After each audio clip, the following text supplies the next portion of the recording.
你以為自己平時食得好健康，餐餐有菜，少油少鹽就夠？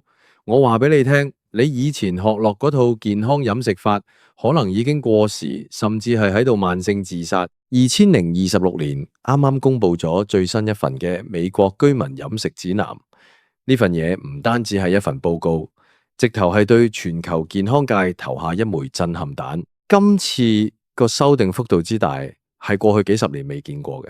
甚至徹底顛覆咗我哋對營養呢兩個字嘅認知。如果你想長命百歲，想去到80歲、90歲，仲可以行得走得，今次指南入面提到嘅其中一點，你真係由今日開始就要即刻改。如果唔係，你做幾多運動，食幾多補品都係嘥氣。我哋成日講病從口入，但究竟係入咗啲乜嘢呢？大家可能仲停留喺計卡路里、戒糖、戒油呢啲層面。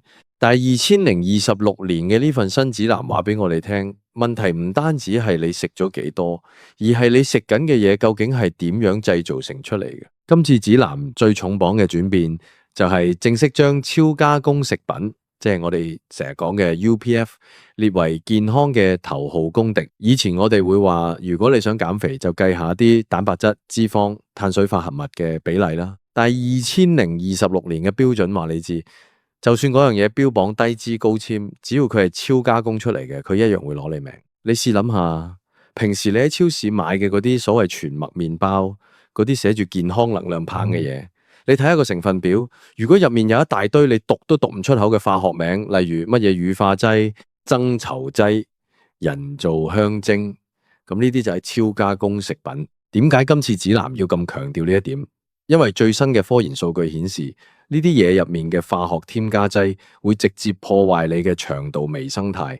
你知唔知你嘅腸道其實係你嘅第二個大腦？如果你嘅腸道菌亂晒坑，你食乜嘢名貴補品都吸收唔到，反而會引起全身性嘅慢性發炎。呢種發炎你係感覺唔到臉，但係佢會默默淡攻擊你嘅血管、你嘅器官，最後導致心臟病、糖尿病，甚至係認知障礙症。所以如果你仲係諗住計住卡路里去食杯麵，以為只要唔超標就冇事，你真係大錯特錯。再講今次2026年嘅指南對酒精嘅態度真係變到好強硬。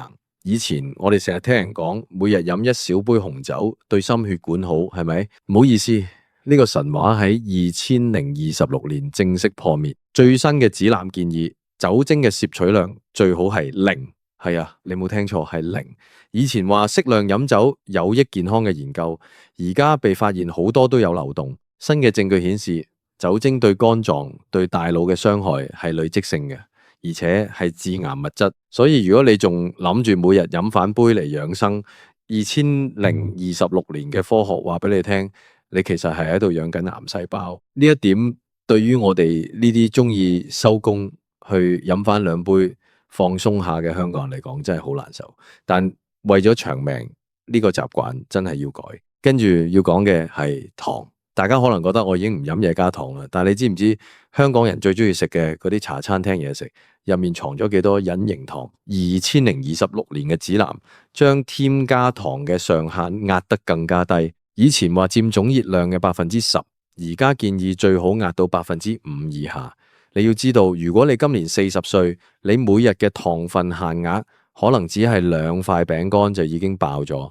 點解要咁嚴？因為研究發現，高糖飲食唔單止係肥咁簡單，佢係直接加速你細胞嘅衰老。如果你想去到60歲、70歲，仲保持到皮膚有光澤、大腦轉得快，糖絕對係你最大嘅敵人。特別係嗰啲人工代糖。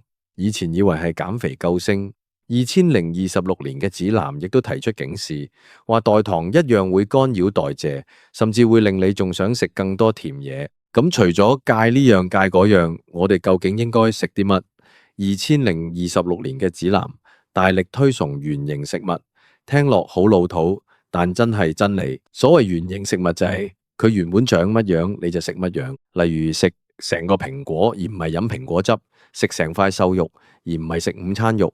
指南入面特別提到植物基飲食嘅重要性，但唔係叫你完全食素，佢係建議你嘅餐盤入面至少要有3/4係嚟自植物，即係蔬菜、水果、豆類、全穀物呢啲嘢入面嘅植物化學素，先至係真正嘅長壽藥。講到呢度，可能好多朋友會話：哇，咁樣生活仲有乜樂趣啊？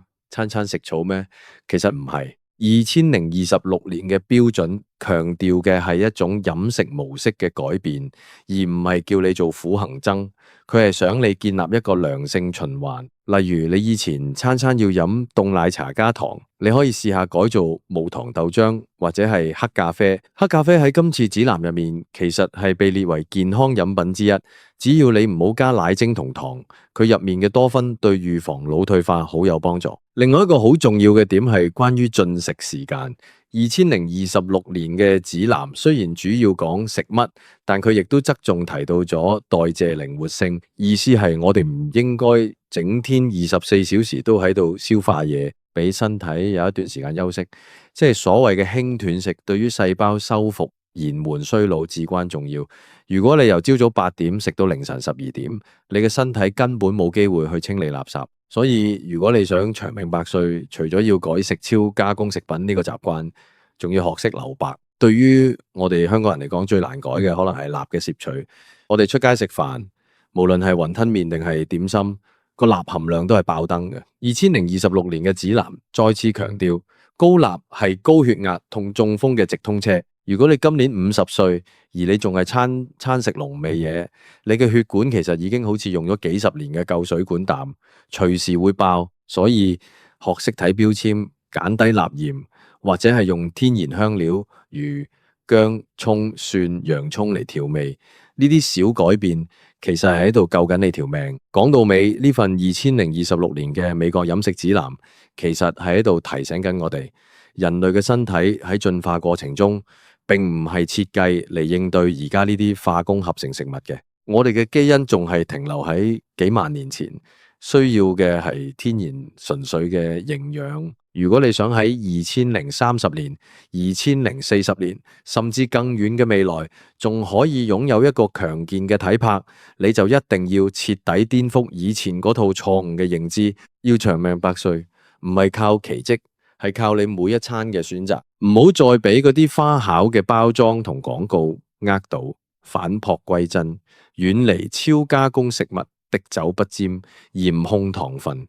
呢啲聽落好難，但係只要你開始咗第一步，你個身體會俾反應，你會發現個人精神咗，皮膚好咗，體重亦都自然降落嚟。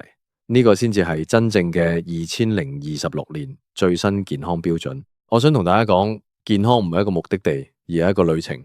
2026年嘅呢份指南只係一個指南針，真正行呢條路嘅係你自己。如果你今年30歲，而家改仲好嚟得切；如果你今年60歲，而家改亦都唔會遲。重點係你要意識到你食入肚嘅每一啖嘢，一係就係喺度餵養疾病，一係就係喺度對抗衰老。我喺呢度真心建議大家，由聽日開始試下做一個簡單嘅實驗，連續21日完全唔食任何有包裝、有成分表嘅加工食品，只食新鮮嘅肉、魚、菜、果同埋五穀雜糧。21日之後，你再感受下自己嘅身體變化。我相信到時你唔需要睇任何指南，你個身體都會話俾你聽乜嘢先至係真正嘅健康。其實今次指南仲提到咗一個好有趣嘅點，就係社交飲食，原來同屋企人、朋友一齊開開心心食餐飯，對於降低壓力、荷爾蒙、促進營養吸收都有正面作用。所以健康飲食唔代表要孤獨，相反，埋你嘅屋企人一齊改，大家互相監督，成件事會變得容易得多。喺呢個科技飛速發展嘅年代，我哋好容易追求快、追求方便，但係我哋嘅健康係唔可以快同方便嘅。2026年嘅呢份報告其實係俾全人類嘅一個警鐘，唔好等到身體出咗問題先至後悔點解當初唔食好啲。由今日開始，丟咗你屋企嗰啲超加工零食，倒咗啲含糖嘢飲，攞起個煲自己煮餐飯，呢個就係你送俾自己、送俾未來嘅自己最好嘅禮物。呢份指南嘅內容真係好深，涵蓋咗由出生到100歲嘅所有階段。例如佢提到，對於2歲以下嘅小朋友係絕對唔應該攝取任何添加糖嘅。呢一點對於好多中意喂細路食糖飲果汁嘅長輩嚟講，真係要好好聽清楚。小朋友嘅味覺同代謝系統喺呢段時間係建立期。如果你而家就整壞咗佢個底，佢以後想健康就難上加難。總括而言，2026年嘅飲食大變天，核心就係四個字：回歸自然。唔好再迷信乜嘢神奇產品，大自然已經俾咗最好嘅嘢我哋，只要你肯改，只要你肯堅持，長命百歲，無病無痛，絕對唔係夢。希望大家都能夠重視呢份最新嘅資訊，為咗自己，為咗你愛嘅人，由今日開始食得啱，食得好。喂，各位街坊，平時你哋去街市或者超市，係咪第一時間就衝去買三文魚？喺好多人印象入邊咧，講到補腦、護心、通血管，三文魚好似就係必然嘅世一。但係嚟到2026年咧，成個營養學界同海洋生物科學界嘅風向已經完全變晒。最近一份由國際營養組織同本港大學合作搞嘅最新報告正式公開咗2026年度10大健康魚榜單，結果真係令人跌到成地眼鏡。你以為係主角嘅三文魚，竟然喺呢個榜單入邊只係排到第6位，而排喺第1名嗰種魚，通血管嘅能力簡直係神級，佢嘅 Omega-3含量仲要比三文魚高出幾倍。今日咧，我就要同大家拆解呢個2026年度最震撼嘅健康資訊，話俾你知邊啲魚先係真正嘅血管清道夫，邊啲魚又係平靚正嘅隱世高手。我哋先嚟講下呢個榜單嘅背景啦。點解去到2026年，三文魚會跌落神壇啊？其實大家要明白一個現實，就係隨住全球暖化同埋海水溫度升高啦，加上近呢幾年大規模嘅人工養殖啦，好多市面上買到嘅三文魚，佢哋體內嘅營養比例已經同10幾20年前大相徑庭。好多養殖三文魚係食飼料大嘅，佢哋體內嘅 Omega-3同 Omega-6比例開始失衡。雖然佢哋依然係好魚，但係同其他深海魚或者小型魚類相比咧，優勢已經冇咁明顯。好啦，我哋廢話唔多講，即刻由第10位開始逐一揭曉。排喺第10位嘅係我哋廣東人最熟悉嘅鯇魚。你可能會問，鯇魚唔係淡水魚咩？係，但係2026年嘅研究發現，只要係水質優良、科學養殖嘅鯇魚，佢哋嘅蛋白質吸收率係極高嘅。對於50歲以上需要修補肌肉流失嘅老人家嚟講，鯇魚係最經濟實惠嘅選擇啦。不過記得鯇魚膽係有毒㗎，處理嘅時候一定要小心，而且一定要煮熟先好食。跟住落嚟第9位就係羅非魚啊，即係好多人叫嘅非洲鰻。喺2026年初咧，科研人員發現咧，羅非魚雖然脂肪含量唔高咧，但係佢含有一種特殊嘅微量元素 C，對於增強免疫力咧非常有幫助。對於平時想保持身材又想攝取優質蛋白質嘅後生仔女，羅非魚係一個唔錯嘅選擇。再嚟到第8位啦，呢個大家應該都中意啊，就係鱈魚。鱈魚入邊嘅維他命 A 同維他命 D 非常豐富，對眼睛同埋骨骼都好好。不過入榜嘅係真正嘅深海粵魚，唔係嗰啲用魷魚嚟冒充嘅假貨。蝦魚嘅肉質好滑啊，對於小朋友腦部發育係好有幫助嘅。第7位係白鱔啊。好多人覺得鱔好肥啊，但係其實白鱔嘅油脂入邊含有豐富嘅膠原蛋白同埋不飽和脂肪酸啊。喺2026年嘅抗衰老醫學論壇入邊咧，就有專家指出，適量攝取白鱔嘅皮下脂肪，其實係可以幫助皮膚保持彈性。不過記住啦，白鱔咧一定要清蒸或者燜，唔好成日去食燒鰻魚，因為啲汁好多糖。好啦，緊張嘅時刻嚟啦！第6位竟然就係三文魚，冇錯，呢個曾經嘅冠軍喺2026年只能夠屈居第6。點解？除咗啱啱講過嘅養殖問題之外咧，仲有一個重要原因就係微塑料污染。三文魚作為中大型嘅魚類，喺海洋食物鏈入邊相對較高位，咁體內積聚嘅微塑料同重金屬風險比小型魚類高。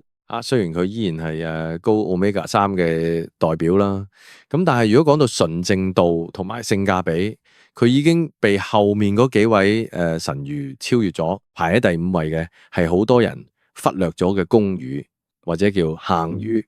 你可能會話咁細條點食啊？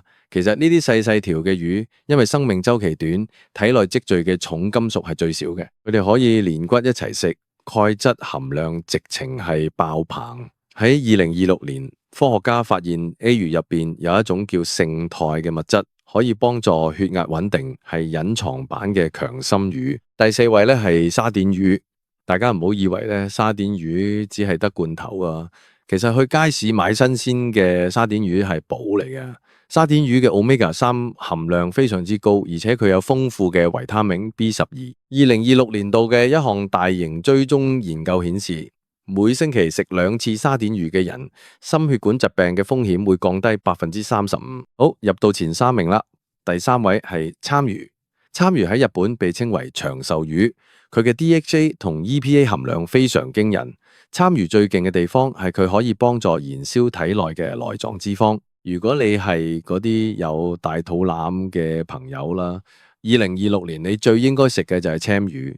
佢平到你唔信，但係佢帶俾你嘅健康價值絕對係超乎想象。第2位係池魚或者叫伊魚，呢種魚喺2026年被醫學界瘋狂推薦。原因係佢含有極高嘅輔酶 Q10，大家都知 Q10係保護心臟嘅重要元素，而池魚入邊嘅 Q10係天然存在，最易俾人體吸收嘅。對於成日覺得無厘精神、心跳唔規律嘅都市人嚟講，池魚簡直係救命草。最後大家最想知嘅第1名，通血管最強 Omega-3含量比三文魚高出幾倍嘅冠軍，究竟係邊個？答案就係破布子魚，或者我哋粵語叫嘅青花魚入邊嘅特定品種咧，特別係指喺2026年間被證實營養價值最高嘅藍鮫魚 Blue Mackerel。點解佢係第1名嘅？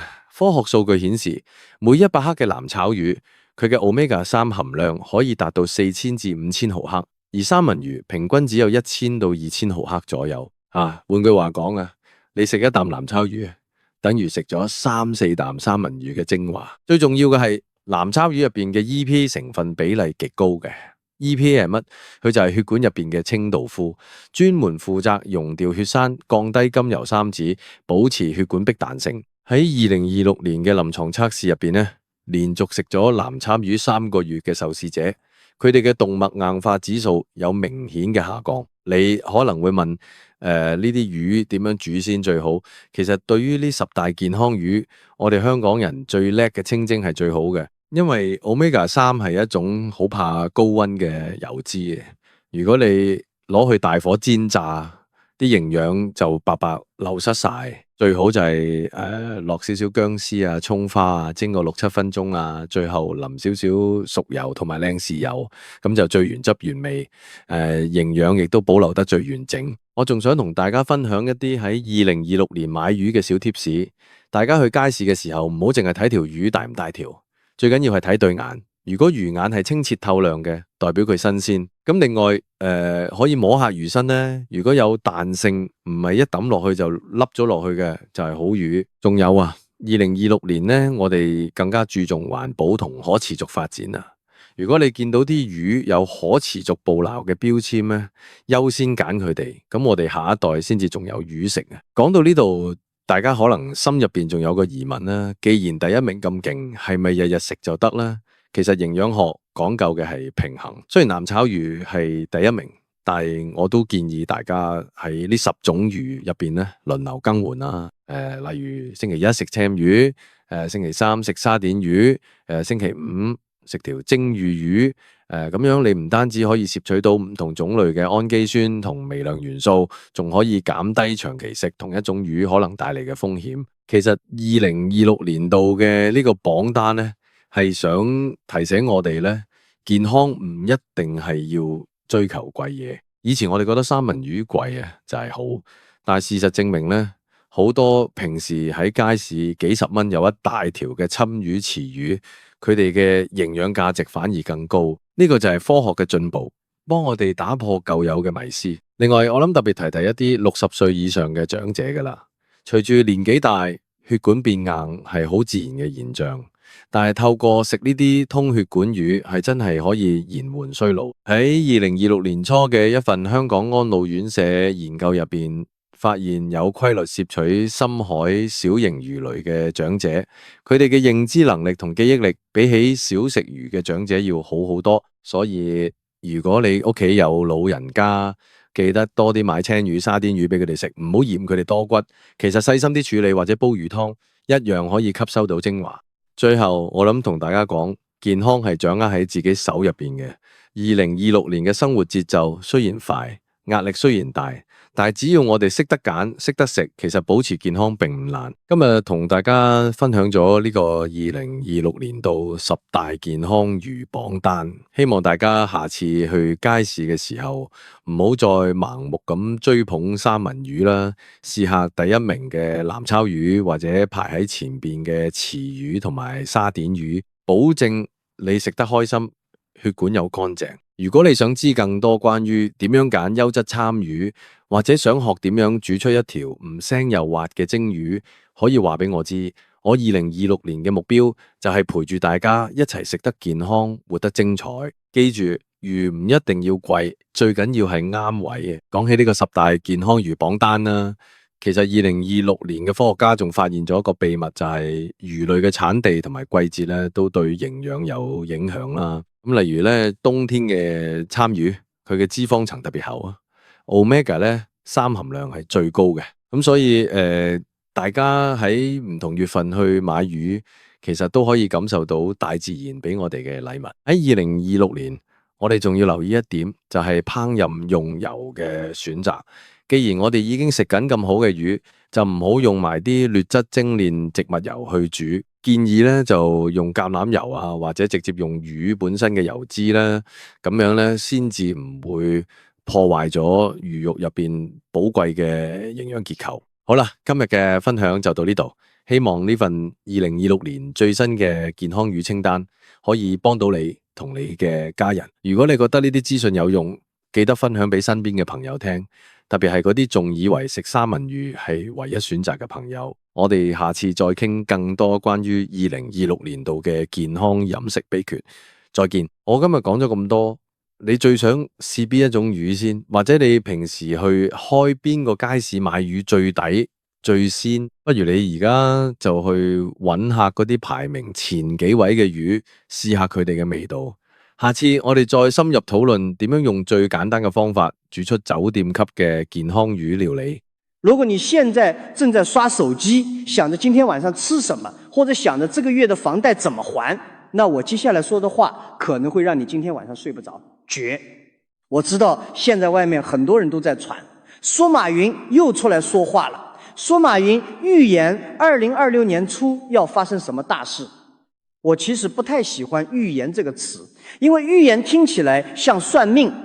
我今天想跟你聊的不是什麼玄學，是我在這個社會上摸爬滾打30年看到的、經歷的以及正在發生的真相。先問一個問題，你現在手頭攢了點錢存在銀行裡，每個月看着利息到賬，心裡是不是挺踏實的？我告訴你，如果你還在為銀行卡裡那點利息沾沾自喜，那你可能正站在懸崖邊上，自己還不知道。這不是危言聳聽。2026年的今天，全球經濟是什麼格局？你打開新聞看看，各個國家還在吵來吵去，貿易摩擦沒停過，技術封鎖沒斷過。但比這些更可怕的是你看不見的東西。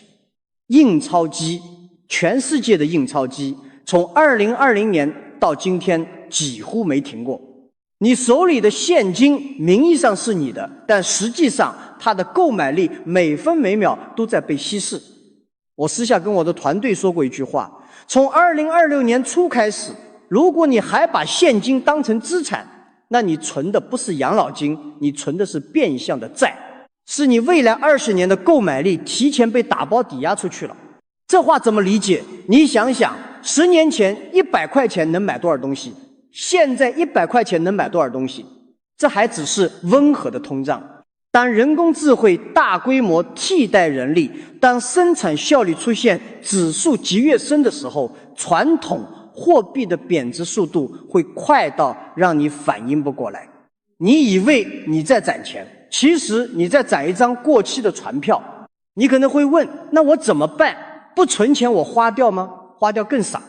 我今天来就是想告诉你一件事，那些真正的顶级玩家，那些在经济寒冬里还能逆势而起的人，他们在干什么？他们在疯狂抛弃现金，买入3样东西。这3样东西看不见摸不着，但未来2年他们的价值会比现金贵100倍。你要是能听懂能执行，你是那逆袭的1%。你要是听不懂或者觉得我老马在胡说，那你可能真的要在这个时代的大洗牌里被甩得远远的。我先跟你讲第一个逻辑，为什么存钱反而成了陷阱。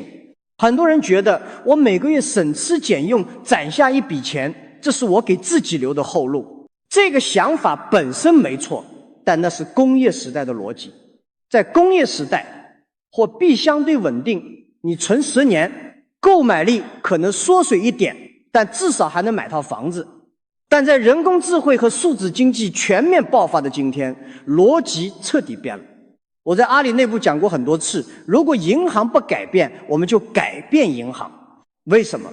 因为金融的本质不是把钱锁在保险柜里，金融的本质是流动，是血液要流遍全身。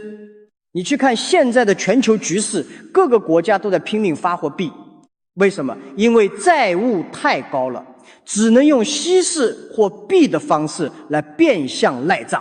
你存在银行里的钱，你以为是你真的，但实际上它正在被一种你看不见的方式一点一点抽走。我说话比较直白，你别不爱听。在人工智慧技术爆发式迭代的今天，当机器开始替代人的重复劳动，当算法开始接管数据的处理，传统货币的贬值速度已经远远超出你的想象。你以为你存了100万，10年后你还能靠这100万养老？我告诉你，10年后这100万可能只够你买几袋米、几桶油。因为当人工智慧把生产效率推高到极致的时候，唯一稀缺的不是钱，是人，是人的注意力，是人的创造力，是人的连接能力。这就是为什么我说，当你死守着那些不断贬值的纸面财富时，实际上你是在存一笔过去的时间。那什么才是未来的船票？什么才是比现金贵100倍的东西？我把它拆成3样，你认真听。第一样叫做个人的数字资产，说得通，数点就是你在这个数字世界里留下的痕迹，你的个人品牌，你的影响力，你的人格背书。我以前说过一句话，未来没有公司，只有平台和个人。这句话在2026年的今天正在变成现实。你去看看现在的年轻人，他们找工作还像我们当年那样投简历吗？不投了。一个有5万粉丝的博主，他不需要投简历，品牌方会排队给他送钱。一个在视频号上每天分享思考的普通人，他不需要开店，他的信任就是他的店铺。我告诉你，未来一个人的朋友圈、粉丝量、个人品牌，就是他随时可以提现的数字银行。现金会缩水，会因为通或膨胀贬值，但一个人的社会信誉，一个人在他那个小圈子里建立起来的信任，只会随着时间复利增长。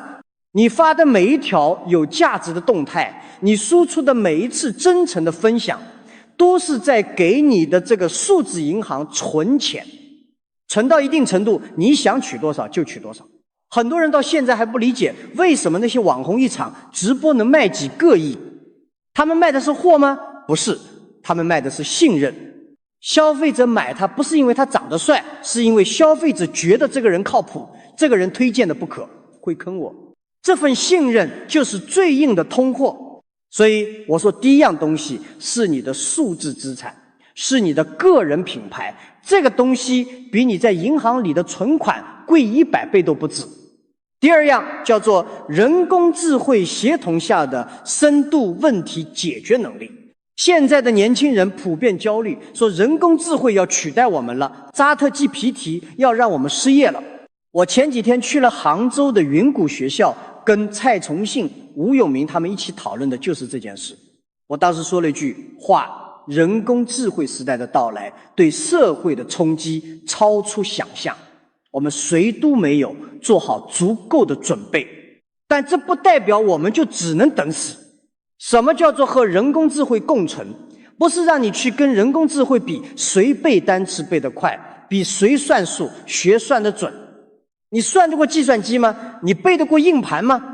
未来的核心竞争力不是你脑子里装了多少死知识，而是你会不会向人工智慧提出一个好问题。蔡崇信当时说得很好，他说思辨能力的关键不是会提问，而是问对问题。吴永明也讲，人类区别于人工智慧的3大特质是什么？是好奇心，是共情力，是体力。机器是被动执行的，只有人类会因为好奇去主动探索。当脑力工作被人工智慧大量替代的时候，你会发现那些需要你亲自去跑、去感受、去流泪、去流汗的事情，反而变得值钱了。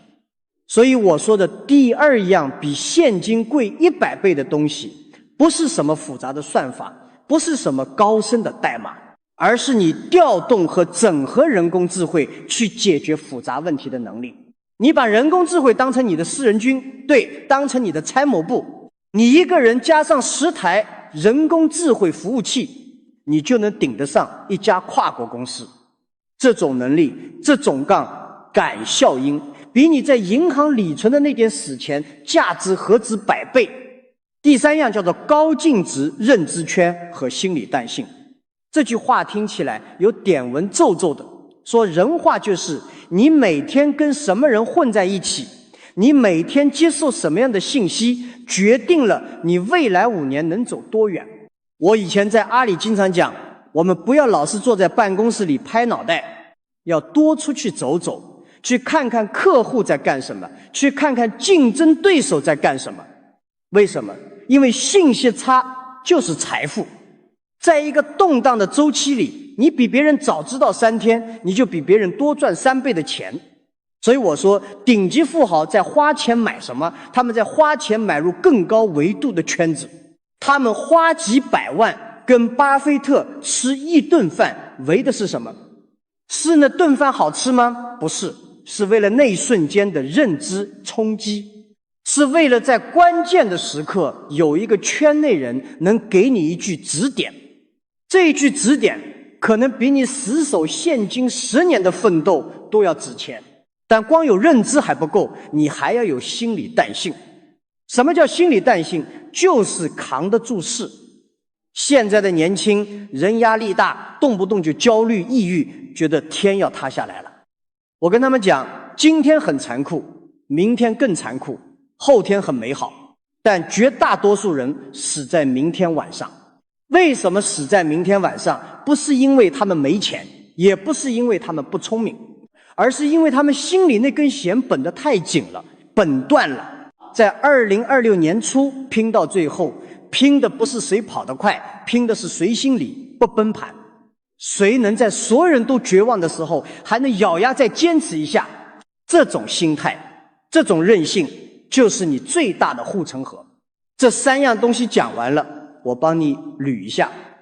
第一，是你的数字资产，是你的个人品牌和影响力，这是你在数字世界的立足之本。